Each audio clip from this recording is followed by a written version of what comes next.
अपने channel exam happy में। दोस्तों आज के वीडियो में मैं यहां पर आप लोगों के लिए सीटेट 2019 का फुली सॉल्व्ड क्वेश्चन लेकर के आपके बीच उपस्थित हूं फ्रेंड्स। तो जैसा कि आप लोग जानते हैं कि यहाँ पर इसके 5 पार्ट्स होते हैं जिसमें 30-30 करके प्रश्न होते हैं। तो इसके पहले मैंने जो पहला पार्ट इसका होता है वो बाल विकास एवं शिक्षा शास्त्र का प्रश्न पूछे जाते हैं जो 30 प्रश्न होते हैं। तो बाल विकास एवं शिक्षा शास्त्र के प्रश्नों को मैंने 3 पार्ट में आपको बताया है फ्रेंड्स। वह है पार्ट 1 जिसमें 1 से 10 तक का प्रश्न है, पार्ट 2 जिसमें 11 से 20 होगा और पार्ट 3 जिसमें 21 से 30 तक का प्रश्न है। आज मैं फ्रेंड्स आपको पार्ट 4 बताने जा रहा हूं जिसमें आपको 31 से स्टार्ट है आपका प्रश्न। तो आपको बता दें कि यह मैथ्स का सेक्शन होता है फ्रेंड्स। तो मैथ्स का सेक्शन होता है, मैं यहां पर आपके लिए ट्यूटोरियल क्लास लेकर के उपस्थित हूं, इसलिए इसमें समय तो ज्यादा लगेगा फ्रेंड्स। लेकिन मैं आपको बता दूं कि आप इस प्रश्न को, ऐसा प्रश्न यदि आज के बाद आप सीटेट देते हैं और ऐसा प्रश्न आता है तो मैं ऐसा कंसेप्ट आपको देने जा रहा हूं कि जिससे आप कभी भी भुलाएंगे नहीं और इस तरह के प्रश्न को अवश्य बना लेंगे। तो ये पीडीएफ क्लास नहीं है फ्रेंड्स, ये ट्यूटोरियल क्लास है या ऑनलाइन क्लास आप समझ सकते हैं, जिसमें आपको पूरे विश्लेषण सटीक किया जाएगा, पूरी जानकारी मैं आपको दूंगा। तो चलिए यहाँ पे आज आप मैथ्स के क्वेश्चन नंबर 31 को हल करेंगे फ्रेंड्स। और मैं आपको यहाँ पे बता दूं कि इस चैनल पे आपको, यदि आप नए हैं तो इस चैनल को सबसे पहले सब्सक्राइब कर लीजिए। इस चैनल पर आपको, यदि आप झारखंड राज्य से जुड़े हुए जेएसएससी, जेपीएससी, जेटेट की तैयारी करना चाहते हैं तो आपको झारखंड से संबंधित जीके ट्रिक्स के माध्यम से आपको सारे क्लास, जीके ट्रिक्स के माध्यम से आपको सभी जीके का यहाँ पर ऑनलाइन क्लासेज करवाया जा रहा है, जिसमें आप झारखंड जीके ट्रिक्स से जुड़ करके आप ट्रिक्स के माध्यम से झारखंड में होने वाले परीक्षाओं में आने वाले सभी महत्वपूर्ण प्रश्न जो झारखंड से आएंगे वो आप याद कर सकते हैं फ्रेंड्स। नेक्स्ट आपका ये सीटेट का चल रहा है, इसी पर हर राज्य स्तरीय में 10 वर्षों से जो आया हुआ प्रश्न है वो आपको यहाँ पर 10 वर्षों के प्रश्न पत्र का हल भी आपको किया गया है, जैसे बिहार टेट का, यूपी टेट, एमपी टेट, आप इससे भी जुड़ करके सारे राज्यों की जानकारी आप ले सकते हैं। तो फ्रेंड्स एक बात मैं आपको बता दूं कि यदि आप एमपी टेट से हैं या जेटेट से हैं या यूपी टेट से हैं, यदि आप सीटेट के प्रश्न पत्र को हल कर लेते हैं अच्छी तरह से तो आपको यहां पर राज्य स्तरीय जो पात्रता परीक्षाएं हो रही है उसमें आप कभी भी पास कर जाएंगे। इसलिए आपको सीटेट सभी विद्यार्थियों को जानना अति आवश्यक है, क्योंकि सिलेबस दोनों का सेम है, चाहे वो राज्य स्तरीय आप दीजिए या सीटेट दीजिए। ठीक है फ्रेंड्स, तो आइए चलते हैं क्वेश्चन नंबर 31 की ओर। देखिए यहां पे कहा जा रहा है फ्रेंड्स कि 3 ब्रांड ए, बी तथा सी, 3 ब्रांड है जिसका नाम ए, बी, सी है। जैसे आप 3 ब्रांड में जैसे आप ले सकते हैं, आप लिखते हैं जैसे रिनोल्ड्स का हो गया, जेटर का हो गया, ल्यूमेक्स का हो गया। तो इस तरह से ब्रांडेड पेन है। तो 3 ब्रांड है जिसका नाम जो है ए, बी तथा सी के पेन क्रमशः 10, 12 और 24 के पैकेट में उपलब्ध हैं।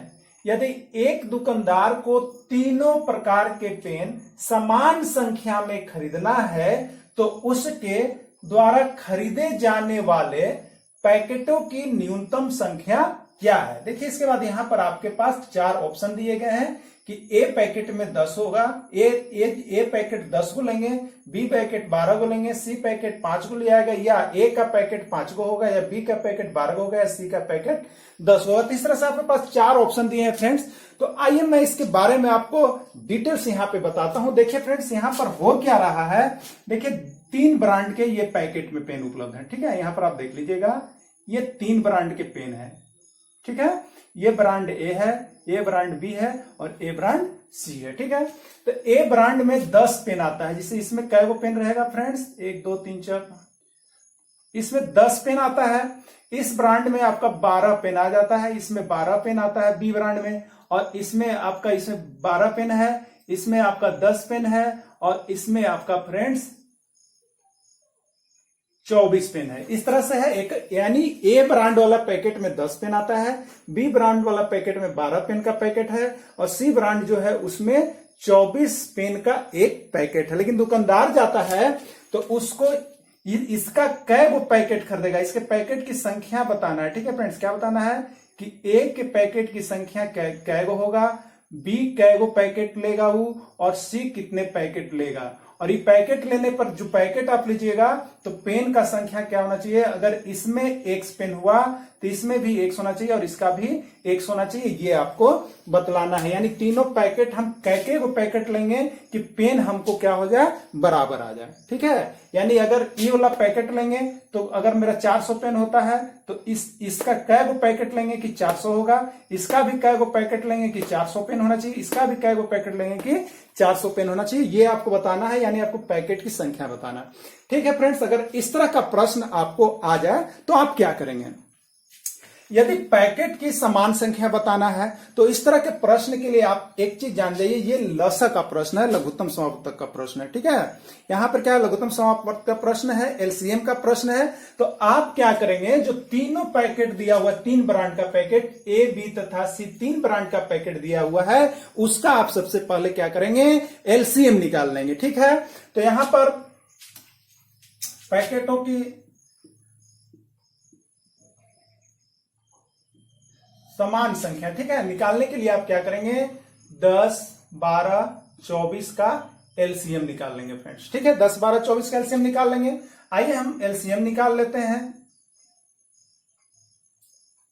2 से चलते हैं, 2 पचे 10 हो गया, 2 छक 12 हो गया और 2 से 12 हो गया। फिर आप देखेंगे 2 से ये 5 के 5 रह गया, 2 तिया 6 हो गया और यहां पर कितना हो गया फ्रेंड्स, 2 छक 12 हो गए। फिर आप यहां पे 3 से चलेंगे, ये 5 हो गया, ये आपका फ्रेंड्स 1 हो गया और ये 2 हो गया। इसलिए लसा आपका देखिए निकल गया है, या एलसीएम आप कहते हैं तो एलसीएम आपका निकल गया है 2 गुने 2 गुने 3 गुने 5 गुने 2। ठीक है, यानी 2 दूनी 4, 4 तिया 12, 12 पचे 60, 60 दूनी कितने हो गए, 120। यानी अधिकतम जो यहां पर जो न्यूनतम पेन होना चाहिए वो कितना होना चाहिए फ्रेंड्स, 120 होना चाहिए। यानी सभी पेन का, सभी ब्रांड के पैकेट की संख्या कम बेसी हो सकती है, लेकिन पेन की संख्या बराबर रहनी चाहिए। और वह पेन की संख्या आपको निकल गया है, वो पेन की संख्या, ये पेन की संख्या आपको निकल गया है, वो 120 पेन है। ठीक है फ्रेंड्स, यानी वो दुकानदार टोटल पेन कितना लेगा, 120 पेन लेगा। अब रही बात कि इस 120 पेन का पैकेट आपको लेना है तो ए वाला का कैगो पैकेट चाहिए, बी वाला का कैगो पैकेट चाहिए और सी वाला का कैगो पैकेट चाहिए, जिससे वह 120 पेन, यानी इसमें भी 120 पेन होगा, ये भी 120 पेन ले आएगा और ये भी 120 पेन ले आएगा। अब रही की बात कि 120 पेन लेने के लिए इसके पैकेट कितने हो जाएंगे, इसमें 120 पेन लेने के लिए इसके पैकेट की संख्या कितनी होगी और इसका 120 पेन होने के लिए इसमें पैकेट की संख्या कितनी होगी। ठीक है, तो अब आप देखेंगे इस तरह से आप एलसीएम निकाल लिए, तो यहां पे पैकेट की संख्या बराबर क्या हो जाएगा फ्रेंड्स, तो 120, यानी हमको अधिकतम पैकेट में कितने पेन हो जाए, 120। तो एक का पैकेट कै गो होगा, कितनी संख्या में होगा, 5 होगा, 10 होगा, 4 होगा। तो 120 बट्टे आप यहां पर 10 गोला पेन है। ठीक है, एक पैकेट में 10 गो आता है, तो 120 में कै गो पैकेट बनेगा ये तो आप पता कर सकते हैं 10 से, तो ये 12, यानी ए वाला कितना पैकेट ले आएगा, तो 12 पैकेट। ठीक है, यानी पैकेट तो अब देखिएगा 12 पैकेट हुआ और इसमें 10 गो, एक पैकेट में 10 गो है, तो कितने पेन होगा, 120। और न्यूनतम आपको कितना निकला था, 120। यानी ए वाला पैकेट आप कितना लीजिएगा फ्रेंड्स, 12 लीजिएगा। ठीक है, बी आप पता कर लिए, यहां देखिए 120, आपको बी पैकेट मिला करके कितना होना चाहिए, चाहे वो 10 गो हो चाहे 12 गो हो, बी वाला पैकेट मिला करके टोटल पेन कितना होना चाहिए फ्रेंड्स, आपको 120 होने चाहिए। तो 120 और एक पैकेट में कितना आता है फ्रेंड्स, 12, तो भाग दे दीजिए, तो यहां पर क्या होगा, 12 दही 120, यानी 10 पैकेट। ठीक है, यानी अगर बी वाले पैकेट की संख्या कितना होना चाहिए, तो बी वाला वह पैकेट दुकानदार जो है 10 पैकेट लेकर के जाएगा। ठीक है, अब सी का देखिएगा, तो 120 पेन होना चाहिए सी पैकेट में, यानी सी का जैगो भी पैकेट लीजिए, पेन की संख्या कितनी होनी चाहिए, 120। और एक पैकेट में कितना है यहाँ पेन का संख्या फ्रेंड्स, 24। तो 120 है, एक में 24 है, तो 24 बच्चे 120, यानी कितने हो गए, 5 पैकेट। तो इस तरह से आप देखिएगा, ए ब्रांड का आप 12 पेन लीजिएगा तो 12 दही 120, 120 पेन हो गया। बी ब्रांड का यदि आप 10 पैकेट लीजिएगा तो 12 दही 120, 120 हो गया। अगर सी ब्रांड का आप 5 पैकेट लीजिएगा तो एक पैकेट में 24 आता है, 24 बच्चे 120। तो इस तरह से आप यहां पर देखिए लिखा हुआ है, द्वारा खरीदे जाने वाले पैकेटों की न्यूनतम संख्या कितनी है ये आपको बताना था। प्रत्येक प्रकार के समान संख्या में खरीदे जानी है। देखिए समान संख्या में खरीदना है, मतलब अगर ए पैकेट आप लिए, बी पैकेट लिए, सी पैकेट लिए, तो तीनों में पेन की संख्या क्या होनी चाहिए, समान लेनी चाहिए। तो अब हो सकता है कि किसी का पैकेट कम हो, किसी का पैकेट आपको अधिक लेना पड़े, किसी का पैकेट कम लेना पड़े, लेकिन पेन की संख्या क्या होनी चाहिए थी, समान होनी चाहिए थी। तो आपने देखा यहां पर ए के लिए 12 पैकेट है और एक पैकेट में 10 पेन है, तो कितने हो गए फ्रेंड्स, आपका 120 इसमें भी आ गया। अब देखिएगा बी पैकेट में, एक पैकेट में 12 पेन है, तो आप कितने पैकेट यहां लेना पड़ गया, 10, तो 12 दहम कितना हो गया, 120, इसमें भी 120 हो गया। अब देखिए सी पैकेट आपको लेना पड़ा 5 गो और एक पैकेट में 24 था, तो 24 बच्चे 120, यानी तीनों पैकेट आप जितना जितना लिए उसके अनुसार यहां पर पेन की संख्या तीनों पैकेट में अब क्या हो गई है फ्रेंड्स, समान हो गई। तो इस तरह से बहुत से प्रश्न आते हैं फ्रेंड्स कि एक में 10 लीटर तेल है, दूसरे में 30 लीटर तेल है, चौथे में 40 लीटर तेल है, तो इसको किस प्रकार से मिला दे कि इसकी लीटर जो है समान हो जाए। तो उसके लिए आप क्या करते हैं फ्रेंड्स, यहां पर लसन निकाल करके आप उस प्रश्न को बनाएंगे, आपका सारा प्रश्न सॉल्व हो जाएगा। तो आप समझिए कि आपका सीटेट में लस से एक प्रश्न हमेशा आता है, इसलिए आप लस को कंप्लीट कर लेंगे। तो आइए देखते हैं ऑप्शन की ओर। तो देखिए ए में आपका आया है कितना, ए है, ए है आपका फ्रेंड्स, यहां देखिए ए है, ए में 12 पैकेट है, तो आप यहां ऑप्शन देखिएगा, ये देखिए ए में 12 है। बी में कितना है फ्रेंड्स, बी में आपका है, देखिए यहां पे 10, बी का 10 पैकेट होना चाहिए, तो बी का देखिए 10 है। सी का 5 पैकेट होना चाहिए, तो सी का 5 है, यानी यहां पर जो ऑप्शन आपका सही है फ्रेंड्स, वो आपका ऑप्शन 4 सही हुआ। ठीक है, ये आपका ऑप्शन 4 सही हो गया है। तो इस प्रकार के प्रश्न को आप इस तरह से प्रश्न बनाइएगा। इसमें 15 प्रश्न आपको बनाने वाले होते हैं और 15 प्रश्न जो होते हैं पेडागोगी का होते हैं, जो शिक्षण शास्त्र से जुड़े रहते हैं। यदि आप शिक्षक हैं तो आप किस तरह से हैंडलिंग करते हैं उस पर आधारित होता है। तो चलिए फ्रेंड्स, इसका अब हम क्वेश्चन नंबर 32 देखेंगे। तो आइए इसके बाद हम चलेंगे क्वेश्चन नंबर 32। तो आइए फ्रेंड्स अब हम इसकी बात करें। आइए फ्रेंड्स देखते हैं क्वेश्चन नंबर 32। एक वर्ग की भुजा 4 सेंटीमीटर है, इससे काटकर 4 बराबर वर्गों में विभाजित किया गया है। प्रत्येक छोटे वर्ग का क्षेत्रफल ज्ञात करें। ठीक है फ्रेंड्स, आपने प्रश्न को यहां पे देखा, एक वर्ग की भुजा 4 सेंटीमीटर का है और उसको काट कर 4 बराबर वर्गों में विभाजित किया गया है, तो प्रत्येक छोटे वर्ग का क्षेत्रफल आपको ज्ञात करना है।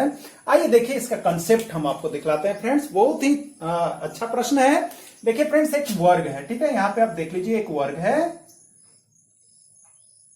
आप जानते हैं कि वर्ग की सभी भुजाएं आपस में क्या होती है फ्रेंड्स, बराबर होती है। इसका मतलब है कि ये अगर 4 सेंटीमीटर का है तो ये भी 4 सेंटीमीटर है, यह भी 4 सेंटीमीटर और यह भी 4 सेंटीमीटर। यहां तक हो गया आपको। अब आप देखेंगे यहां पे प्रश्न कहा जा रहा है कि एक वर्ग की भुजा 4 सेंटीमीटर है, इसको काट कर 4 बराबर वर्ग, यानी इसको 4 वर्ग में बांट दिया गया। तो आइए इसके बीच से हम काट लेते हैं फ्रेंड्स, यहां देखिएगा इस तरह से, इस तरह से आप क्या करेंगे, इसको बीच में मानेंगे, एकदम बीच में मान लेंगे। 4, अभी देखिए कितने वर्ग हो गए, 1 2 3 4, यानी इसको हमने काटा तो कितने वर्ग में आ गए फ्रेंड्स, 4 वर्ग बन गए। ठीक है, तो पूछ रहा है कि प्रत्येक वर्ग, चाहे इस वर्ग चाहे इस वर्ग चाहे इस वर्ग, माने किसी भी वर्ग में प्रत्येक वर्ग का क्षेत्रफल कितना है, यानी वर्ग 1 का क्षेत्रफल जितना होगा उतना ही वर्ग 2 का होगा, उतना ही वर्ग 3 का होगा, उतना ही वर्ग 4 का होगा। तो पूछा जा रहा देखिए आपसे कि प्रत्येक छोटे वर्ग का क्षेत्रफल ज्ञात कीजिए। ठीक है, तो ये तो बराबर में आप काटे तो प्रत्येक छोटे वर्ग का क्षेत्रफल, यानी वर्ग 1, ये वर्ग 1 मान लीजिए, ये वर्ग 2 मान लीजिए, ये वर्ग 3 मान लीजिए, ये वर्ग 4 मान लीजिए। यानी वर्ग 1 का क्षेत्रफल क्या है, 2 का क्या है, 3 का क्या है, 4 का क्या है, ये आपसे पूछा जा रहा है। तो आप यह फ्रेंड्स जान जाइए कि जो 1 का क्षेत्रफल होगा वही 2 का होगा, वही 3 का होगा, वही 4 का होगा। ठीक है, तो अब आप देखेंगे फ्रेंड्स कि ये टोटल आपका था कितना, 4 सेंटीमीटर। ठीक है, वर्ग आपने किया तो इसके आधे से काटा तो ये 4 का आधा हो गया, तो इधर कितना हो गया फ्रेंड्स, 2 सेंटीमीटर, और इधर कितना हो गया, 2 सेंटीमीटर। इस तरह से ये पूरा 4 है आपका, इसको आपने 2 भागों में बांटा तो ये 4 अब नहीं रहा, यहां से यहां तक 2 हो गया और यहां से यहां तक भी 2 हो गया। इसी तरह से आप इधर की बात करेंगे तो ये पूरा देखिए फ्रेंड्स आपका है 4, ये पूरा है 4, लेकिन आपने इसको काट दिया है यहां से, तो इसका मतलब ये यहां जो आधा हुआ तो इधर इधर ये कितना हो गया फ्रेंड्स, ये आधा हुआ, तो ये आपका हो गया 2 सेंटीमीटर। इसी तरह से ये भी आपका कितना हो गया, ये यहां से यहां तक का दूरी हो गया 2 सेंटीमीटर। इसी तरह से ये भी आपका कितना हो गया 2 सेंटीमीटर, और इधर भी कितना हो गया 2 सेंटीमीटर। इसी तरह से यहां भी आपका हो गया इधर 2 सेंटीमीटर, और यहां भी हो गया आपका 2 सेंटीमीटर। तो इस तरह से आपने देखा कि 4 वर्ग में हमने बांटा। तो अब बताइए इसमें से फ्रेंड्स वर्ग 1 को हमने निकाल लिया, यहां पे देखिएगा एक वर्ग हमने निकाल लिया। अब बताइए कि ये जो वर्ग आपने निकाला ये यहां से यहां तक कितना है 2 सेंटीमीटर है, ये 2 सेंटीमीटर, और यहां से यहां तक कितना है, तो जो इसका दूरी है वही इसका भी दूरी है, वही कहीं भी दूरी सेम होगा, तो ये 2 है, तो ये भी कितना है फ्रेंड्स आपका 2 है, ये 2 सेंटीमीटर। तो जो देख रहे हैं कि आप चारों वर्ग आपस में बराबर कटता है, तो इसका क्षेत्रफल निकाल लीजिए। तो इसकी भुजा कितनी हो गई फ्रेंड्स, छोटे जो वर्ग हुए हैं उसकी भुजा आपको हो गई है 2 सेंटीमीटर। इसलिए आप क्या करेंगे, प्रत्येक छोटे वर्ग का क्षेत्रफल बराबर क्या हो जाएगा, प्रत्येक छोटे वर्ग का क्षेत्रफल बराबर क्या होता है फ्रेंड्स, भुजा का स्क्वायर होता है। ठीक है, तो भुजा आपको कितना आ गया 2 आ गया, तो आप 2 सेंटीमीटर है इसका स्क्वायर कर दीजिएगा, यानी 4 सेंटीमीटर स्क्वायर, ये आपका हो जाएगा फ्रेंड्स आंसर। इस तरह से प्रत्येक छोटे वर्ग, चाहे वर्ग 1 हो उसका भी कितना होगा 4 सेंटीमीटर स्क्वायर होगा, वर्ग 2 है उसका भी क्षेत्रफल 4 सेंटीमीटर स्क्वायर होगा, वर्ग 3 जो आपने बनाया उसका भी क्षेत्रफल 4 सेंटीमीटर स्क्वायर है, वर्ग 4 जो आपने बनाया उसका भी क्षेत्रफल 4 सेंटीमीटर स्क्वायर है। तो आप सब कुछ प्रत्येक छोटे वर्ग का, ठीक है। तो इसमें आप ऑप्शन देखेंगे तो फर्स्ट ऑप्शन आपका है 1 सेंटीमीटर स्क्वायर, जो कि गलत है। सेकेंड ऑप्शन 2 सेंटीमीटर स्क्वायर, ये भी गलत है। थर्ड ऑप्शन 3 सेंटीमीटर स्क्वायर, ये भी गलत। और 4 ऑप्शन जो देखेंगे वो आपको मिल जा रहा है फ्रेंड्स, ठीक है। तो इस तरह से आप इस फिगर के आधार पर बना सकते हैं, नहीं तो आपका मन करता है कि हम इस तरह से नहीं बनाए, तो आप क्या कीजिएगा फ्रेंड्स, बड़े वर्ग जो सबसे बड़ा वर्ग है उसका क्षेत्रफल निकाल लीजिए।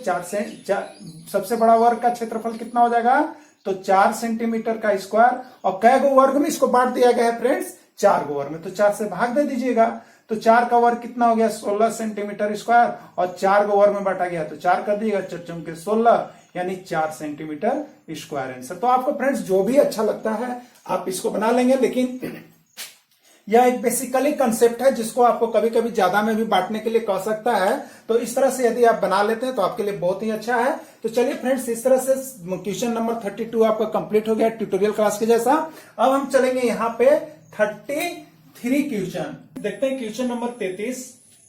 निम्नलिखित में से कौन सा कथन सही नहीं है। देखिए फ्रेंड्स, यहाँ पर सही नहीं है इसका मतलब है, और इसके नीचे देखिए आपके 4 ऑप्शन दिए हुए हैं, ठीक है। इसका मतलब है कि इसमें एगो ऐसा ऑप्शन है जो सही नहीं है, जिस किसी के बारे में कहा जा रहा है एक ऑप्शन सही नहीं है, बाकी इसके 3 ऑप्शन सही है, ठीक है फ्रेंड्स। तो आइए देखिए यहाँ पे कहा जा रहा है, तो इसके हम सभी ऑप्शन को पढ़ना होगा फ्रेंड्स। इस तरह के प्रश्न को बनाने के लिए कौन सही नहीं है, इस तरह के प्रश्न को पढ़ने के लिए आप सारे ऑप्शन को पढ़िएगा तो जाकर के क्लियर हो पाएगा, ठीक है। तो चलिए हम इसका ऑप्शन को एक एक करके पढ़ते हैं, उसका डिटेल्स भी हम आपको बताने वाले हैं। तो आप वीडियो के अंत तक बने हुए रहिएगा, आपको बहुत ही इंटरेस्टिंग चीजें यहां मैं बताने वाला हूं आपको। सभी अभाज्य संख्या विषम होती है, ठीक है फ्रेंड्स। तो आप सबसे पहले देखिए फ्रेंड्स, अभाज्य संख्या के बारे में आपको जानना चाहिए। यदि आप सीटेट की एग्जाम निकालना है तो विभिन्न संख्याएं, प्राकृतिक संख्या, पूर्णांक संख्या, अभाज्य संख्या के बारे में जानिए। अभाज्य संख्या कौन सी संख्या है, तो अभाज्य संख्या फ्रेंड्स देखिए वैसी संख्या होती है जिसके केवल 2 गुणनखंड होते हैं फ्रेंड्स, जिसके केवल 2 गुणनखंड होते हैं, ठीक है। उसका गुणनखंड कौन होता है, तो 1 होता है और अपने से स्वयं करती है, और अपना के अंक से स्वयं कटती है, ठीक है। मतलब इसका कहने का मतलब, अगर हम यहाँ पे 4 लेते हैं तो 4 देखिएगा 4 कितने से विभाजित है, 1 से विभाजित है, 2 के पहाड़ा में भी आता है, 4 के पहाड़ा में भी आता है, ठीक है। इसका 4 का गुणनखंड कितना हो गया फ्रेंड्स, 1 2 3, इसलिए 4 क्या हो गया, तो ए हो गया आपका भाज्य संख्या हो गया फ्रेंड्स, ठीक है, क्या है ये भाज्य संख्या हो गया, अभाज्य नहीं हुआ। लेकिन एक संख्या यहाँ पे देखिए 3 का गुणनखंड बताइए 1 और 3, यानी वैसी संख्या जो 1 से और ये 3 यानी अपने से कटते हो, जो 1 से और स्वयं अपने से कटते हैं, तो ये संख्या जो होता है फ्रेंड्स वो अभाज्य संख्या होती है। ठीक है, आप बात समझ गए। अब देखिए जब आप परिभाषा जान गए तो जाकर के आगे आप इस पर से देखिएगा। पहला पूछा है कि सभी अभाज्य संख्या विषम होती है क्या? जितनी भी अभाज्य संख्या होती है केवल विषम होती है, सम वाले नहीं होते। तो ये चेक करते हैं हम। तो ये 2 से स्टार्ट करते हैं। तो 2 का गुणनखंड क्या होगा फ्रेंड्स? 1 और 2। तो ये तो सम संख्या है, ठीक है। तो यहां पे बोला गया था कि सभी अभाज्य संख्या विषम होती है, लेकिन यहां पे क्या आया आपका? 2 आया। ये क्या चीज है फ्रेंड्स? सम है। अच्छा आगे देखते हैं, 3 की बात करते हैं। तो 1 और 3 ये भी अभाज्य संख्या है, लेकिन ये क्या है फ्रेंड्स? विषम है। 4 की बात करें फ्रेंड्स, तो 4 तो आप जान रहे हैं कि यहाँ पे कौन सी संख्या है आपका? 4 भाज्य संख्या है। 5 की बात करें तो 5 यहाँ पे आप देखिएगा तो 1 और 5 ये भी अभाज्य संख्या है और विषम है। अब आगे देखते हैं, 7 की बात करते हैं। तो 7 यहाँ पे 1 और 7 से कटता है, तो यहाँ पे आप देखिएगा ये भी विषम है। आइए 9 की बात करें फ्रेंड्स, 9 कितने से कटता है? तो 1 से कटता है, 3 से कटता है, 9 से कटता है। ठीक है, तो आप यहाँ पे देखें 9 विषम है, लेकिन ये कौन सी संख्या हो गई फ्रेंड्स? ये हो गई भाज्य संख्या।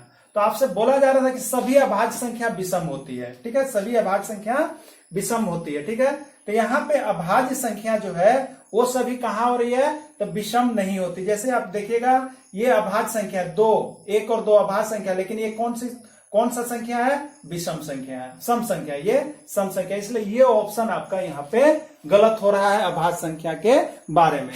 सेकेंड आप देखिएगा, अभाज्य संख्या अपरिमित रूप से अनेक है। तो ये फ्रेंड्स आप जान जाइए, कोई भी संख्याओं का अनगिनत हल है, उसका कोई लिमिटेड हल नहीं है, इसलिए यह ऑप्शन आपका सही है। अभाज्य संख्या के केवल 2 गुणनखंड होते हैं। तो फ्रेंड्स आप यहाँ पर देख रहे हैं 3, तो 1 और 3, इसका कै गुणनखंड हुआ? 1 और 2। तो अभाज्य संख्या जैसे 5 अभाज्य संख्या है, इससे कै गुणनखंड हो गए? 2। ये अभाज्य संख्या हो गया, क्यों?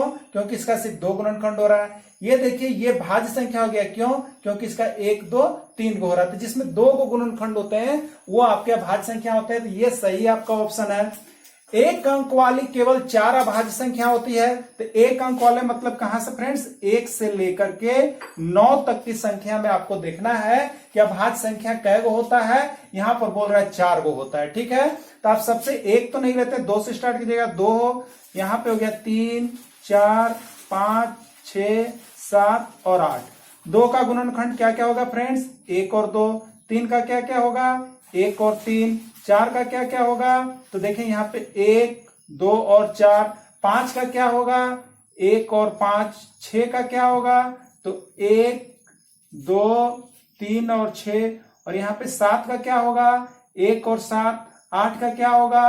1, 2 और 8। तो इस तरह से आपने देखा 1, 2, 3 और 4, यानी यहां पे आप देख रहे हैं 2, 3, 5 और 7 केवल ऐसी संख्या है 1 से 10 के अंदर जो कि यहां पर आपका अभाज्य संख्या हो रही है, यानी 4 को हो रहा है। तो ये भी ऑप्शन आपका सही है। यानी आपका आंसर कौन होगा फ्रेंड्स? तो नहीं वाला पूछा था, यानी 1 इसका ऑप्शन आपके हिसाब से सही होगा। ये 3 गो अभाज्य संख्या के बारे में सही बता रहा है और ये 1 जो है वो गलत बता रहा है, इसलिए यह क्या हो गया है आपका? रॉन्ग हो गया है। तो इसमें कौन सही नहीं है पूछा गया है, तो ये ऑप्शन सही है। चलिए इसके बाद हम देखेंगे क्वेश्चन नंबर, आगे नेक्स्ट क्वेश्चन देखेंगे 30। आइए क्वेश्चन नंबर 34 देख लेते हैं। वह संख्या जो 1 से 10 तक, मतलब 1 भी सम्मिलित है और 10 भी, दोनों सम्मिलित, मैंने 1 और 10 शामिल है, बीच का अंक भी सम्मिलित है, तक सभी संख्याओं से विभाज्य होगी निम्न है। ठीक है, यहाँ पे 4 ऑप्शन दिए हैं, 10, 100, 604, 2520। यानी आपको देखना है फ्रेंड्स कि कौन सी संख्या इसमें से 10 है कि 100 है कि 604 है कि 2520 है, जो कि 1 से लेकर के 10 तक की सभी संख्याओं से भाग लग जाएगी। तो देखिए फ्रेंड्स, यदि आपको नहीं आता है तो आप तो समझ गए कि क्या करना है। तो बहुत लोग करते हैं कि 10 में अब चेक करेंगे 1 से लगा के, तो चलिए 10 कट गया यहाँ, 10 फिर 2 से देखेंगे ये कट गया, चलिए 5 बार में, 10 से 3 देखेंगे ये नहीं कटा, ठीक है। तो सभी से कटना चाहिए था, इसलिए ये ऑप्शन गलत हो गया। अब दूसरा में भी बहुत लोग उसी तरह से चेक करेंगे, तीसरा में चेक करेंगे, चौथा में चेक करेंगे, तो ये तो कोई ना कोई सही होगा। तो यहाँ पे इतना चेक करने में आपको समय बहुत ज्यादा लग जाएगा। तो आप ऐसे जो प्रश्न आते हैं कि जो सभी से कटे, जो न्यूनतम संख्या जो इसके पहले हमने बताया एलसीएम के लिए, तो ऐसी संख्या में आपको यहाँ पे क्या करना है, यहाँ पे वो न्यूनतम संख्या बता देना है आपको। तो आप क्या कीजिएगा, इसके लिए एलसीएम निकाल लीजिएगा, ठीक है। तो यहाँ पर सभी से विभाज्य संख्या, ठीक है, सभी से विभाज्य संख्या पूछा जा रहा है आपसे। तो सभी से विभाज्य संख्या बराबर क्या हो जाएगा, 1 से 10 तक, 1 से 10 तक की सभी संख्या का एलसीएम आप निकाल लेंगे, ठीक है फ्रेंड्स। क्या करेंगे, सभी संख्या का एलसीएम आप निकाल लेंगे, आपका आंसर ओके हो जाएगा। तो आइए देखिए 1 से 10 तक की सभी संख्याओं का एलसीएम क्या होता है। तो यहाँ पे 1 से 10 लिख लेंगे, 1 2 3 4 5 6 7 8 9 और 10, इस तरह से आपने लिख लिया। अब इसका आप एलसीएम निकालेंगे बारी बारी से। तो देखिए हम स्टार्ट देना कहां से स्टार्ट करते हैं एलसीएम, 2 से 1 नहीं लेंगे आप, तो 2 से स्टार्ट करेंगे तो 1 का 1 ही रह गया, 2 का 1 हो गया, यहाँ पे 3 नहीं कटेगा तो 3 उतर गया, 4 कटेगा 2 बार में, 5 नहीं कटेगा उतर गया, 6 कटेगा 3 बार में, 7 नहीं कटेगा, 8 कटेगा 4 बार में, 9 नहीं कटेगा, 10 कटेगा 5 बार में। नेक्स्ट चांस हम देखते हैं कि चलने लायक है कि नहीं 2 से। तो देखेंगे इसके अंदर का कोई भी 2 गो अंक 2 से कट रहा है कि नहीं। तो आप देख रहे हैं 2 से कट रहा है और 4 कट रहा है, तो जब तक 2 गो अंक किसी संख्या से कट रहा है उससे हम काटेंगे। तो 2 से आप फिर एक बार काटेंगे, 1 हो गए, 1 हो गए, 3 नहीं कटेंगे, 2 कटेंगे, 1 हो गए, 5 नहीं कटेंगे, 5 रह गया, 3 नहीं कटेगा, 3 रह गया, 7 नहीं कटेगा, 7 रह गया, 4 कटेगा 2 से 9 और यहाँ पर हो गया 5। तो इस तरह से हो गया फ्रेंड्स। अब आप देखेंगे इसमें 2 से कटने वाला है कि नहीं। तो 2 से 2 को नहीं कट रहा है तो 2 नहीं लेंगे।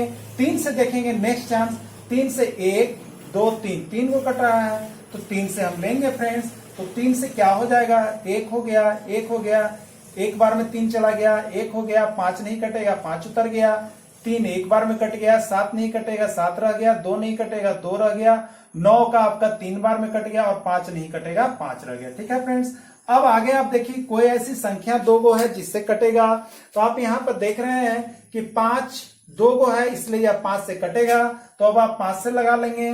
तो 5 से लगाने के लिए क्या करेगा, तो 1 का 1 रह गया, यहाँ पर भी 1, यहाँ पर भी 1, यहाँ पर 1, 5 से एक बार में कट गया, ये 1 रह गया, 7 नहीं कटेगा, 7 रह गया, 2 नहीं कटेगा, 2 रह गया, 3 नहीं कटेगा, 3 रह गया और 5 कटेगा फ्रेंड्स एक बार में। अब ऐसी कोई भी संख्या नहीं है जिससे 2 गो संख्या कटेगी। ये 1 नहीं देखना है क्योंकि 1 नहीं लिया जाता है, वो 2 से स्टार्ट होता है। तो आइए इसलिए अभिष्ट संख्या क्या वो प्रश्न था, उसका आंसर अब आने जा रहा है आपका अभिष्ट संख्या, यानी आप क्या निकाल रहे हैं, एलसीएम बराबर हो जाएगा 2 गुने 2 गुने 3 गुने 5 और देखिएगा फ्रेंड्स 7 गुने 2 गुने 3। एक का हम काउंटिंग इसमें नहीं करेंगे कि कितना भी 1 से आप गुना कर लीजिए वही डिजिट आएगा।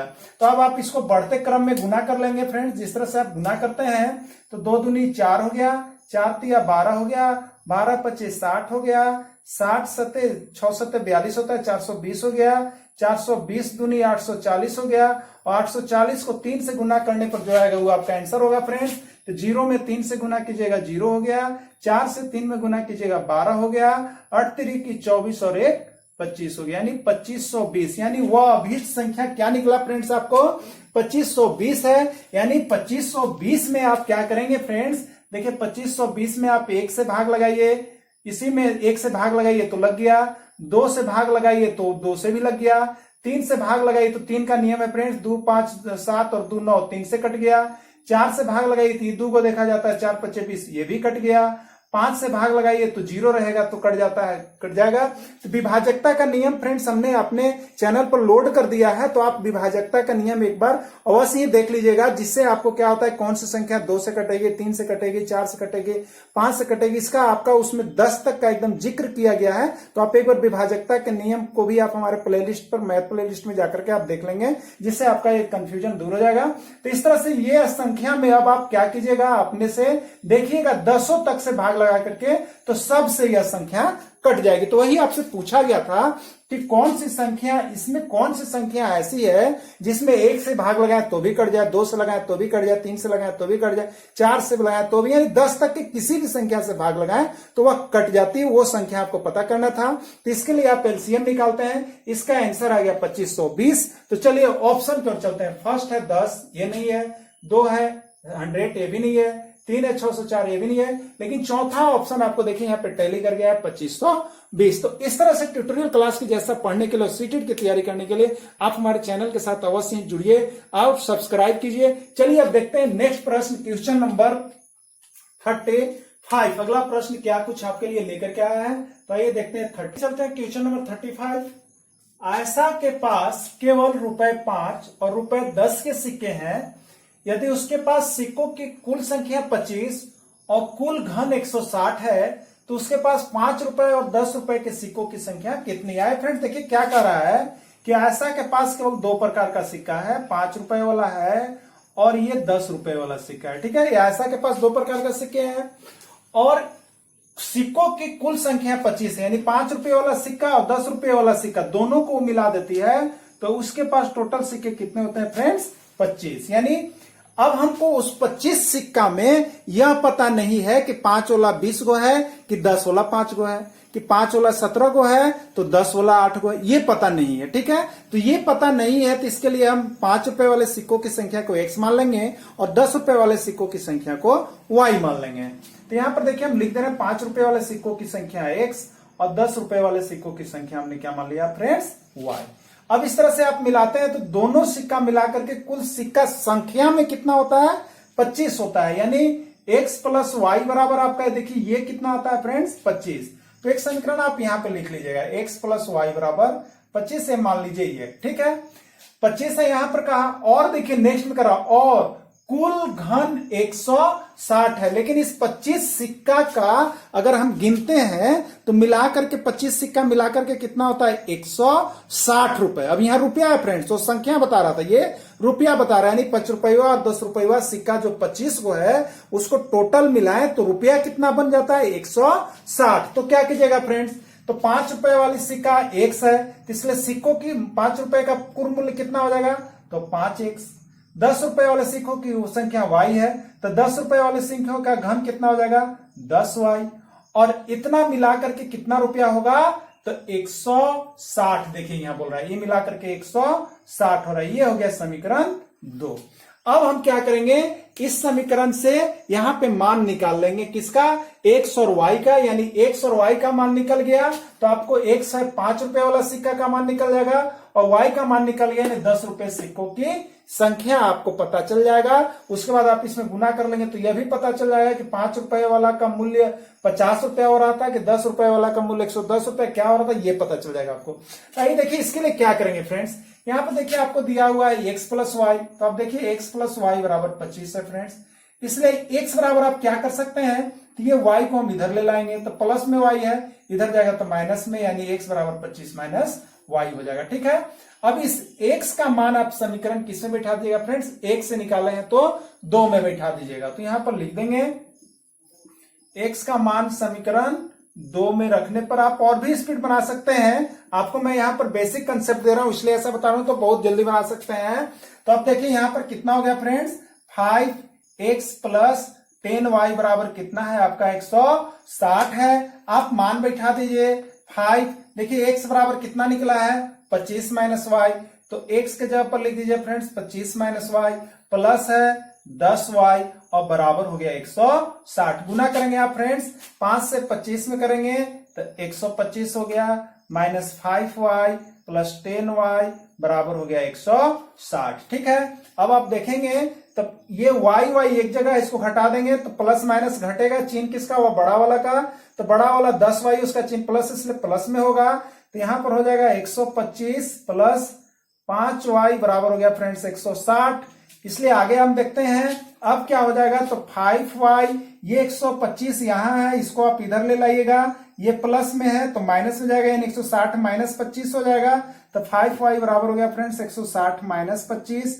अब आप समझ रहे हैं कि 5y बराबर यहाँ पर 125 है। 160 में से 125 गया तो कितना बच जाएगा फ्रेंड्स, आप यहाँ पे समझ गए। यहाँ पे हो गया 35। अब आपको हो गया y बराबर 35/5 यानी हो गया 7, यानी y का मान आपका निकल चुका है फ्रेंड्स। y 10 रुपए वाला सिक्का है, यानी 10 रुपए वाले सिक्के की संख्या कितनी है, 7 है। y बराबर 7। अब इस y का मान आप जो है यहाँ पर समीकरण 1 में रख दीजिए तो आपका क्या निकल जाएगा, x का मान निकल जाएगा। ठीक है, तो अब आप देखेंगे यहाँ पे, आप इसको देख लीजिएगा। यहाँ पे ये देखते हैं फ्रेंड्स, आपके पास क्या था, तो x प्लस वाई बराबर कितना है, 25 है। आपका y का मान निकल गया है तो x प्लस 7 बराबर 25 हो गया। अब आप देखेंगे तो क्या हो जाएगा, x बराबर 25 माइनस 7 और x बराबर हो गया 18। इसलिए आप देखेंगे x बराबर 18 आया और y बराबर 7 आया फ्रेंड्स। इसका मतलब है कि यहाँ पे x यानी 5 रुपए वाले सिक्कों की संख्या 18 है और y 7 यानी 10 रुपए वाले सिक्कों की संख्या 7 है। ठीक है, तो इस तरह से क्रमशः 18 और 7 जो मेरा है वो आंसर हो जाएगा। तो क्रमशः 18 और 7 ही देखिए आपका ऑप्शन फर्स्ट में। आइए प्रश्न, आइए फ्रेंड्स चेक कर लेते हैं इसको। तो देखिए 18 और 7 को मिलाइएगा तो कितना हो गया फ्रेंड्स, 25। ये आपका आंसर सही हो गया। अब देखिएगा यहाँ पे ये 5 गुने 18 और 10 गुने 7 आप लीजिएगा। ठीक है, यानी 5 रुपया अगर था तो वो 90 रुपया उसके पास हो रहा था और 10 रुपया मिला करके उसके पास 70 रुपया हो रहा था। इस तरह आप जोड़िए तो 160। तो सब आंसर आपके मिल गए हैं। तो इस तरह से प्रश्न जब आते हैं तो आप इसको सिक्कों की संख्या को इस तरह से बनाएंगे फ्रेंड्स, आपका एकदम सही बन जाएगा। तो चलिए फ्रेंड्स, ट्यूटोरियल की तरफ पढ़ते रहिए, मजा लेते रहिए। और चलिए अब इसके आगे चलते हैं। नेक्स्ट प्रश्न, क्वेश्चन नंबर 36। आइए फ्रेंड्स नेक्स्ट प्रश्न देख लेते हैं। 36, 17.5 गुने 3 माइनस 21/7 माइनस 3 गुने 12.5 का मान बताओ। फ्रेंड्स इसको हल करना है, सिंप्लीफिकेशन करना है, सरलीकरण करना है और बताना है कि आपका आंसर कितना है, 1 होगा कि 2 होगा कि 3 होगा कि 4 होगा। फ्रेंड्स आप एक चीज यहां पे देख रहे हैं, माइनस है, भागा है, माइनस है। तो फ्रेंड्स इस तरह का अगर मिला जुला चिन्ह का क्वेश्चन आता है तो उसको फ्रेंड्स आप, एक नियम होता है, इसको कहते हैं बोर्ड मास। इसको क्या कहते हैं फ्रेंड्स, बोर्ड मास का नियम पर आपको इसको बनाना रहता है।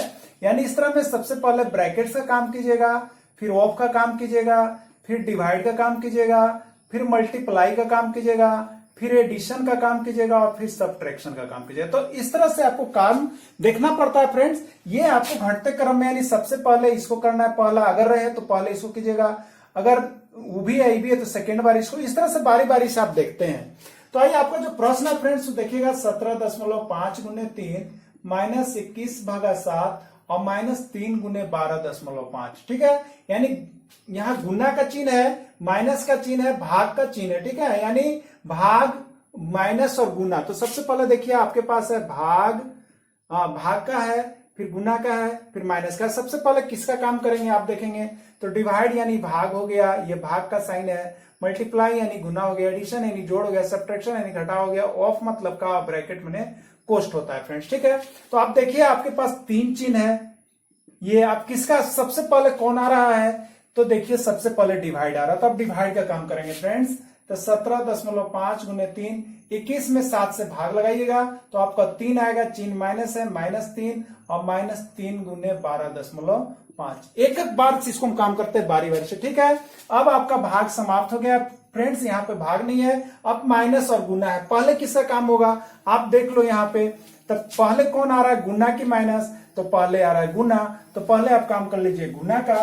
तो 17.5 गुने 3 कीजिएगा तो 3 × 5 = 15, 17, 21 और 1 22 और 1 3 3 और 2 5 हो गया। ठीक है, 52.5 -3, इसको भी गुना कर लीजिए तो 5 3 15, 3 दूनी 6 और 1 7 हो गया, 3 एकम 3 यहाँ पे हो गया, ये आपका हो गया फ्रेंड्स 37.5। अब आप क्या करेंगे तो यहाँ पे देखेंगे ये दोनों जो है आपका क्या है, घटाव घटाव है, तो दोनों को एक साथ हल कर लीजिए, चिन्ह घटाव का होगा, तो ये हो गया 40.5। अब आप घटा दीजिएगा तो 5 में से 5 गया 0, यहाँ पे हो गया 2, 5 में से 4 गया 1 और दशमलव था, 12.0 इसका आंसर हो रहा है फ्रेंड्स। तो आप देखिएगा 12.0 है, या इसको हम 12 लिखिए, इससे कोई फर्क नहीं पड़ता है, यानी इसका आंसर जो है वह आपका 12 होगा। तो फ्रेंड्स आप देखिए ये बोर्ड मास का नियम एक बार अच्छी तरह से आप सीटेट एग्जाम निकालने के लिए अवश्य पढ़ लीजिएगा, क्योंकि ऐसा प्रश्न एक आ जाता है। नहीं तो बोर्ड मास का मैं आपको, अगर आप कमेंट करके बताइए कि आपको चाहिए, तो मैं बोर्ड मास का यहाँ पे ढेर सारा क्वेश्चन आपके लिए यहाँ पर उपलब्ध करा दूंगा। तो चलिए अब फ्रेंड्स चलेंगे इसके बाद नेक्स्ट प्रश्न क्वेश्चन नंबर 37 की ओर। चलिए यहाँ पे देखेंगे 37, एक बाग के वृक्षों में नीम के वृक्ष की संख्या 1/6 भाग है, आधे वृक्ष अशोक के हैं और शेष यूकेलिप्टस के वृक्ष हैं।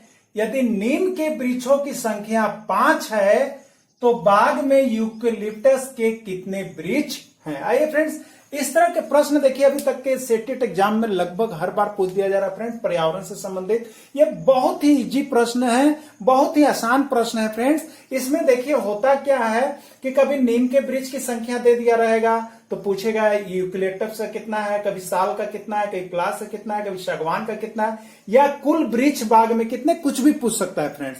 इस प्रश्न को बनाने के लिए देखिए मैं आपको यहाँ पे बहुत अच्छा मेथड्स बता दे रहा हूं, आप उसको बना लीजिएगा, ठीक है।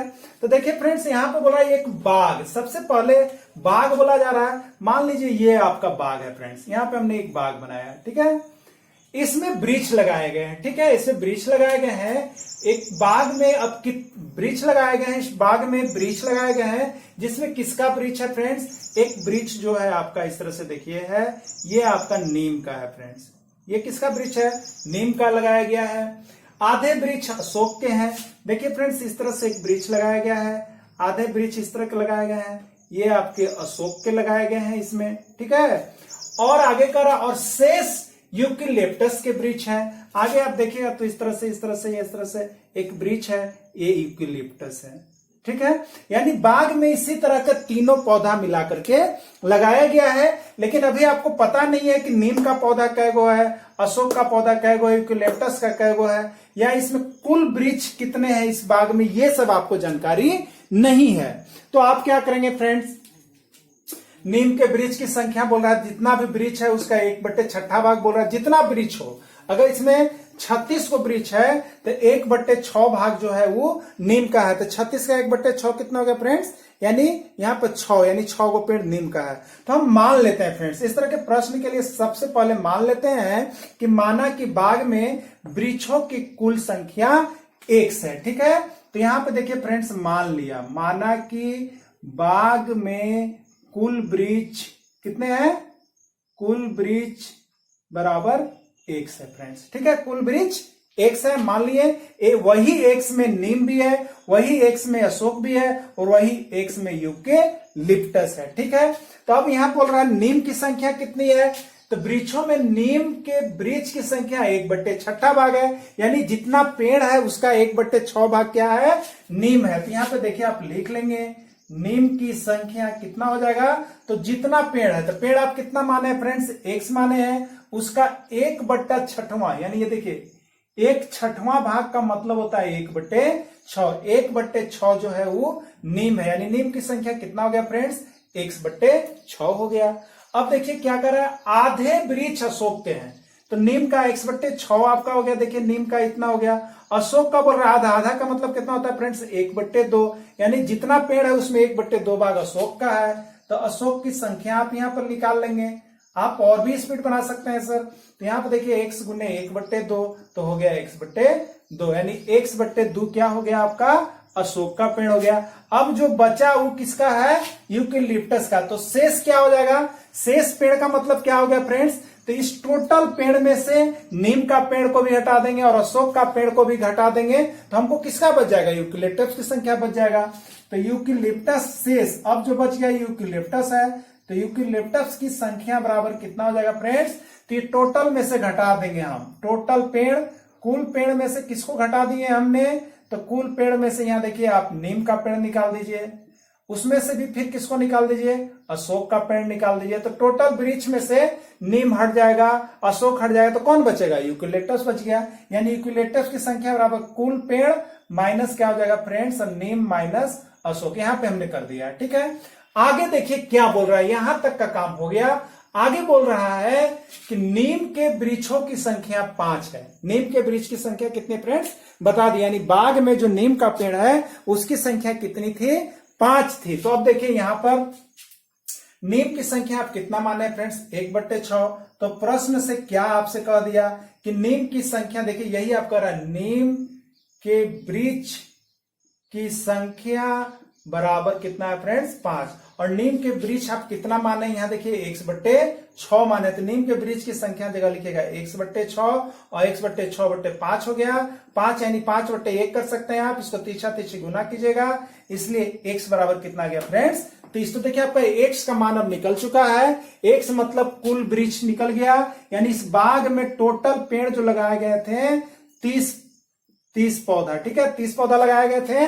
तो नीम का पौधा का संख्या कितना हो गया आपको, यहां पर नीम अभी पता नहीं है, नीम 5 है, 30 में नीम क्या हो गया 5। अब आपको बता देना है कुल पौधा निकल गया 30, नीम का पौधा का आपका संख्या दे दिया था 5। अब आपको बताना है अशोक कितना है या यूकेलिप्टस। तो आपसे प्रश्न में पूछा है यूकेलिप्टस के कितने वृक्ष है फ्रेंड्स, ठीक है। तो अब आप देखेंगे यहां पे यूकेलिप्टस का वृक्ष कहां पे हमने लिखा है फ्रेंड्स, यहां देखिए यूकेलिप्टस का वृक्ष की संख्या बराबर इतना है, यानी कितना है, तो यहां पे आप देखेंगे यहां पे x माइनस 1/6 माइनस 1/2 किसका संख्या है, तो देखिए यूकेलिप्टस की संख्या है। x का मान रख दीजिए फ्रेंड्स, x का मान आपका निकल गया है 30 माइनस 30/6 माइनस 30/2, ये 5 हो गया, और ये आपका कितना हो गया 15 हो गया, यानी 30 माइनस 5 माइनस 15, यानी -5 और -15 -20 हो गया, इसलिए 30 माइनस 20 बराबर 10, ठीक है। यानी यूकेलिप्टस से कितने निकल गए फ्रेंड्स 10, नीम का कितना निकल गया 5। तो अब बताइए ये आधा था, आधा मतलब 30 पेड़ है तो उसका आधा कितना हो गया 15। तो इस तरह से हमको पता चल गया। तो प्रश्न देखिए फ्रेंड्स कुछ भी पूछ सकता है कि कुल वृक्ष कितने थे, तो कुल वृक्ष आपका निकल गया है फ्रेंड्स, यहाँ पे आप देख लीजिए कुल वृक्ष निकल गया इस बाग में 30 में से 5 गो आपका नीम है, 30 गो में से आधा देखिए अशोक का रहा था, 30 का आधा 15 निकल गया, और यहाँ पे ये जो कर रहा था आपका यूकेलिप्टस शेष, तो शेष 15 और 5 20 हो गया, शेष 10 पेड़ जो है यूकेलिप्टस का है। तो इस तरह से आप इसको निकाल सकते हैं मेरे मित्र। तो चलिए इस तरह से ट्यूटोरियल क्लास की तरह से आपका समझ में आने के लिए आप एग्जाम हैप्पी चैनल को उससे जुड़ते रहिए, सब्सक्राइब करते रहिए, मैं सारे प्रश्नों को लेकर के आपके बीच उपस्थित होते रहता हूं। तो चलिए अब चलते हैं प्रश्न नंबर यहाँ पर 38, प्रश्न नंबर चलते हैं फ्रेंड्स 30। एक रेलगाड़ी दिल्ली से 29 अगस्त 2019 को 16:30 बजे प्रस्थान करती है और अपने गंतव्य पर 31 अगस्त को 8:45 पहुंचती है, तो इस यात्रा का कुल समय कितना है, इसके लिए 4 ऑप्शन दिए हुए फ्रेंड्स। देखिए फ्रेंड्स मैं आपको बता दूं कि ये जो ट्रेन से संबंधित समय निकालने का जो है एक प्रश्न आपको हमेशा सीटेट में मैंने पर्यावरण के अंतर्गत एक प्रश्न और एक प्रश्न मैथ के अंतर्गत हमेशा पूछा जाता है मित्र। तो आप इसको निकालने के लिए बहुत अच्छा तरीका है जो कि आप यहाँ पे देख लेंगे। आपको बता दूं मित्र, यहाँ पे जो ट्रेन का जो आप समय सारणी कभी ट्रेन से सफर किए हैं तो देखते हैं यहाँ पर जैसे 12 1 से लेकर के होता है, तो इधर होता है 13 14 15 16 17 18 19 20 24 तक होता है फ्रेंड्स, ठीक है। यानी अगर शाम के दोपहर के बाद अगर 1 बज रहा, जो हम लोग की घड़ी जो होती है वो इस तरह से होती है, 12 के बाद 1 2 3, तो ये जो यहाँ पे आप शाम का समय चले जाएंगे तो इसी को 13 कहेंगे, इसको 14 कहेंगे, इसको 15 कहेंगे, ठीक है। यानी 3 बजे को 15 हम लोग कहते हैं फ्रेंड्स, ठीक। तो अब आप बात को समझ गए हो कि यहाँ जो समय सारणी होगा रेलवे का वो 24 घंटा के अंतर्गत होगा, यानी 24 घंटा जैसे ही होगा उस दिन का समय समाप्त होगा। अगर 29 को 24 बज गया तो अब अगला दिन 30 हो जाएगा, 30 को 24 हो गया तो अगला दिन 31 हो जाएगा। तो इस तरह से होता है। तो आइए देखिए यहाँ पर आप ट्रेन से सफर स्टार्ट किए हैं 29 अगस्त 2019 को, ठीक है। सफर चालू हुआ आपका 29 अगस्त 2019 का समय कितना बजे आप चालू किए हैं 16:30 में। अब बताइए फ्रेंड्स 16:30 में चालू हुआ तो आप 29 तारीख को ट्रेन में सफर कितने घंटा किए इसको निकाल लीजिएगा, ठीक है। इस तरह से आप 29 तारीख को कितने घंटा सफर किए बताइए ट्रेन में, तो 16:30 पर चालू हुआ था, उस दिन 24 बजे तक आप ट्रेन में रहिएगा, उस दिन का डेट हो गया 29 का, तो 16 और 7 23 हो गया और 30 मिनट और जोड़ दीजिएगा तो 1 घंटा पूरे हो गया 24 घंटा, यानी खत्म हो गया। यानी उस दिन आप कितने घंटा सफर किए तो 7 घंटा 30 मिनट आप सफर कीजिएगा 29 तारीख को ट्रेन में। ठीक है, अब अगला डेट बदल गया। अगला डेट कब हो गया फ्रेंड्स? 30 अगस्त आ गया अगला डेट, 30 अगस्त 2019। तो इस दिन आप पूरे 30 अगस्त को आप ट्रेन में रह जा रहे हैं, क्योंकि आप पहुंच कहां रहे हैं? 31 अगस्त को। तो पूरे 30 अगस्त में कितना हो गया? तो एक दिन में कितना होता है फ्रेंड्स? 1 से स्टार्ट हो गया 24, यानी 24 घंटा, यानी 30 अगस्त को आप ट्रेन में सफर करेंगे फ्रेंड्स 24 घंटा। ठीक है, मिनट में कुछ नहीं होगा। अब बताइए 24 घंटा हो गया, फिर अब नेक्स्ट डे आप 31 को पहुंच रहे हैं फ्रेंड्स, 31 को ट्रेन पहुंच रही है 31 अगस्त 2019 को। तो आप देख लीजिए कि 31 अगस्त को आप कितने बजे पहुंच गए, यानी 31 अगस्त को कितना घंटा आप ट्रेन में रहे फ्रेंड्स, ये देख लीजिए। तो 31 अगस्त को आप यहां पर देखिए पहुंच रहे हैं 8:45 पे। ठीक है, 8 बजे मतलब 29 तारीख को आप 31 तारीख को 8 घंटा और 45 मिनट ट्रेन में रह गए। ठीक है, तो यहां पे 8 घंटा और 45 मिनट आप रहे, और इसके बाद आप ट्रेन से सफर आपका समाप्त। ट्रेन से सफर आपका क्या होगा फ्रेंड्स? समाप्त हो गया। तो इतना ही घंटा ना आप ट्रेन में बिताए हैं, इसको आप जोड़ लीजिए। तो जो पहले घंटा वाला को आप जोड़ के देख लीजिए फ्रेंड्स, ये तो बहुत इजी हो गया। तो 7 और 24, 31 और 8, यहाँ पे 39 घंटा हो गया। और मिनट वाले को जोड़ लीजिए तो 45 और 30, 75 मिनट हो गया। इस तरह से अभी हो गया फ्रेंड्स। अब बताइए कि मिनट 75 का होता है कि 60 का होता है? तो मिनट 60 का होता है फ्रेंड्स। तो 75 मिनट मतलब 60 मिनट प्लस 15 मिनट हो गया। तो 60 मिनट का मतलब कितना हुआ फ्रेंड्स? 1 घंटा, यानी 39 था, ये 75 मिनट के चलते 60 मिनट, तो 1 घंटा और इसमें काउंट कर लीजिए प्लस 1 घंटा, यानी 39 और 1 कितना हो गया? 40 घंटा। और ये मिनट अब नहीं हो, मिनट अब आगे घंटा में नहीं होगा चाहिए, तो ये 15 मिनट, यानी 40 घंटा 15 मिनट आपने ट्रेन से सफर तय की है। तो इस तरह से फ्रेंड्स निकालने के लिए आप इस तरह से समय जोड़ करके और काउंट कर लीजिएगा। ये बहुत ही आसान तरीका है जिससे आप बता पाइएगा कि कितना समय लगा, और इससे एक प्रश्न 100% आएंगे। तो आप इसकी तैयारी अवश्य कर लीजिएगा फ्रेंड्स अच्छी तरह से, जिससे आपको इससे आने वाला प्रश्न लगभग बन जाए। तो आइए, इस तरह से हमने आपको यहाँ पे फुल ट्यूटोरियल क्लास की तरह हम आपका क्लास ले रहे हैं फ्रेंड्स सीटेट के लिए। तो आप हमारे चैनल को अवश्य एक बार सब्सक्राइब कर लीजिएगा, और सीटेट अब की आपका पार हो जाएगा फ्रेंड्स, एकदम आप विश्वास रखिए, आप जुड़ करके तैयारी कीजिए, सीटेट आपकी पार होने वाली है, आप सीटेट पास कर जाएंगे। तो चलिए फ्रेंड्स नेक्स्ट क्वेश्चन नंबर लेकर के आते हैं, वो है आपका 39। नेक्स्ट प्रश्न 39 है, निम्नलिखित में से किसमें लंबाइयों को घटते क्रम में व्यवस्थित किया गया है? तो फ्रेंड्स यहाँ पे देखिए आपको विभिन्न प्रकार का लंबाई दिया हुआ है चारों में। इसमें आपको बताना है कि कौन घटते क्रम में व्यवस्थित किया गया है, किसको घटते क्रम में सजाया गया है, किसको यहाँ पे अवरोही क्रम में सजाया गया है, किसको यहाँ पे डिसेंडिंग ऑर्डर में सजाया गया है, ये आपको बतलाना है। प्रश्न ये है, ठीक है। तो फ्रेंड्स सबसे पहले आप जान जाइए कि देखिए यहाँ पे ये mm मतलब मिलीमीटर है, सेंटीमीटर मिलीमीटर है, डेसीमीटर सेंटीमीटर और मीटर है, इस तरह से है। तो फ्रेंड्स इस तरह के प्रश्नों को हल करने के लिए आप सबसे पहले ये जो अलग अलग यूनिट दिए हुए हैं, कहीं मिलीमीटर है, कहीं सेंटीमीटर है, कहीं डेसीमीटर है, कहीं मीटर है, तो आप इसको एक यूनिट में ले लाइए, चाहे वो सेंटीमीटर में ले लाइए, चाहे डेसीमीटर में ले लाइए, चाहे मीटर में ले लाइए। इससे क्या होगा कि उसके बाद आप बड़ा छोटा इसको पता कर पाइएगा। तो फ्रेंड्स हम यहाँ पे सबसे पहले इसको एक सब वही में लिखा हुआ कोई आगे पीछे है, किसी एक को जो है हम सभी को मीटर में ले लाते हैं। इसके बाद क्या होगा, हमको बड़ा छोटा देखने में सुविधा होगा। तो ये देखिए फ्रेंड्स, मीटर में लाने के लिए आप याद रखिएगा, सभी यहाँ पे कोई मिलीमीटर है, कोई सेंटीमीटर है, इसको हम मीटर में चेंज करेंगे। तो 1 मीटर में होता है फ्रेंड्स 1/10 डेसीमीटर, यानी जहां डेसीमीटर होगा अगर उसको मीटर में चेंज करना होगा तो उसको 1/10 कर देना होगा गुना, ठीक है।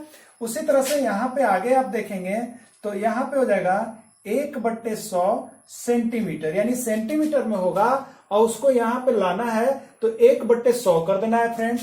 उसी तरह से आप देखेंगे तो 1/100 और मिलीमीटर, यानी मिलीमीटर वाला है उसको मीटर में लाना है तो हमको 1/1000 कर लेना है। इसके बाद जो है हम यहाँ पे इसको घटते क्रम में या बढ़ते क्रम में सजा सकते हैं।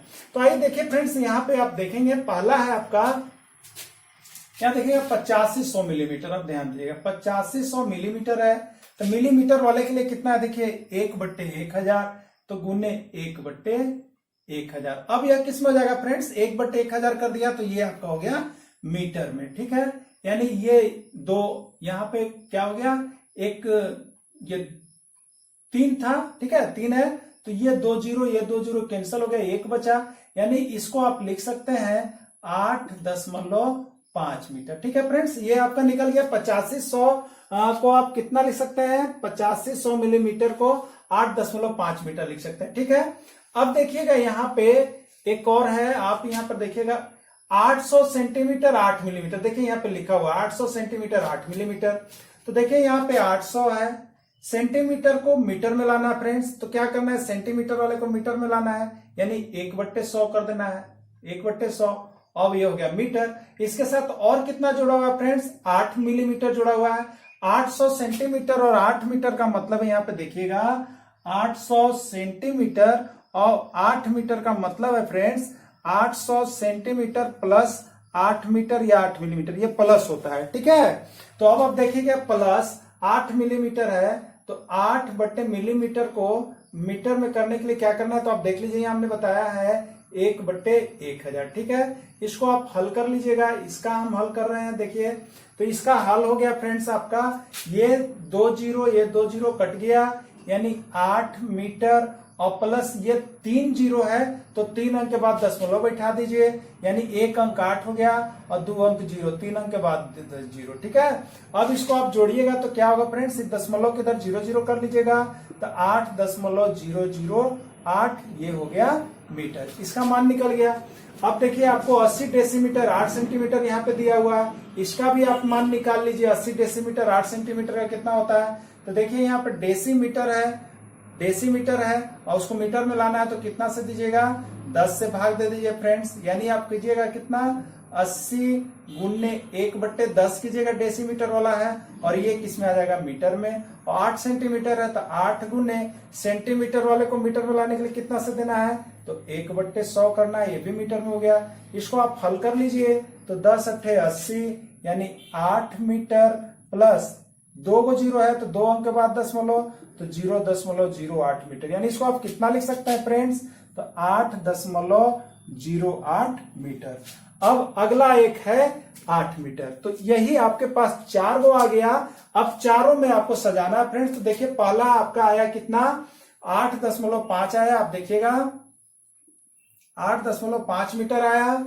फिर कितना आया फ्रेंड्स, तो आप देखिएगा 8.008 मीटर आया। फिर अगला देखिएगा आप, तो 8.08 मीटर आया, और एक इसमें दिया हुआ चौथा 8 मीटर। अब आप इसको सजा लीजिए फ्रेंड्स, तो इसको कैसे सजेगा, तो सबसे बड़ा हो गया, देखिए 8.5 जो आया है वो बड़ा होगा। उसके बाद देखिए उससे छोटा कौन होगा, तो उससे छोटा आपका 8.08 होगा, 8.08 होगा फ्रेंड्स। उसके बाद देखिए कौन होगा, तो उसके बाद होगा आपका 8.008 होगा, 8.008 उससे छोटा होगा, और सबसे छोटा आपका होगा फ्रेंड्स 8 मीटर। तो अब आप देख लीजिए कि इस तरह से किस में सजा हुआ है। तो आप देखिएगा सबसे पहला बड़ा होना चाहिए 8500, तो 8500 वाला ऑप्शन आपके पास 2 गो है, पहला है और चौथा है, ठीक है। तो अभी पहला चौथा दोनों सही है। नेक्स्ट में होना चाहिए आपका 8.08, यानी 800 सेंटीमीटर 8 मिलीमीटर, ठीक है। तो 800 सेंटीमीटर 8 मिलीमीटर सोल्व किए तो 8.008 है, 008 है, जो कि आपका होना चाहिए था 8.08। तो उसमें नहीं ऑप्शन मिल रहा है, देखिए 80.8 सेंटीमीटर, 80.8 सेंटीमीटर को आप हल किए तो 8.08 आया है, यानी ये 4 नंबर आपका सही हो गया फ्रेंड्स। पहले हो गया 8500, फिर इसको आप हल किए हैं तो देखिए आया 8.08, ये हो गया। फिर आप देखिए इसको हल किए हैं तो इतना आया, ये हो गया, और ये 8 मीटर, यानी इसका ऑप्शन जो है 4 सही है। तो इस तरह से आप डेसीमीटर, सेंटीमीटर और मिलीमीटर में मान निकालने अवश्य सीख लीजिएगा फ्रेंड्स। इससे एक प्रश्न आपको निकल करके सीटेट में आ ही जाता है। तो इस तरह से हमने आपको बारीकी से बताया, तो आपको ये देख लीजिएगा। अगर किसी तरह का प्रॉब्लम हो तो आप हमारे कमेंट बॉक्स में जाकर कमेंट करेंगे। तो चलिए अब हम चलेंगे इसके बाद नेक्स्ट प्रश्न 40 की ओर।